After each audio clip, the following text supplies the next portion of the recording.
బ్రేకింగ్లో చూస్తున్నాం. ముంబైని భారీ వర్షాలు వణికిస్తున్నాయి. భారీ వర్షాలకు పూణే ముంబై రహదారిపై కొండ చర్యలు జారిపడ్డాయి. ఎక్స్ప్రెస్ వే టన్నెల్ 2 ఎగ్జిట్ సమీపంలో ఈ ఘటన జరిగింది. దీంతో వాహనాలను ఇతర మార్గాల్లోకి మళ్లించారు అధికారులు. భారీ వర్షాల నేపథ్యంలో స్కూళ్లు, కాలేజీలకు సెలవులు ప్రకటించారు.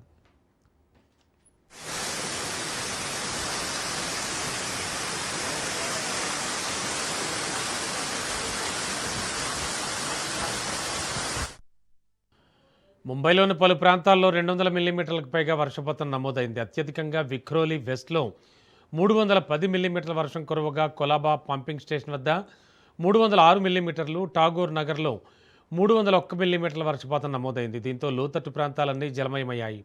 పలు చోట్ల ఇళ్లు కూలిపోయాయి, చెట్లు విరిగిపడ్డాయి. రోడ్లు, రైల్వే ట్రాక్లపైకి నీరు చేరడంతో రవాణా వ్యవస్థకు తీవ్ర అంతరాయం ఏర్పడింది. సబర్బన్ ట్రైన్స్ ఆలస్యంగా నడుస్తున్నాయి.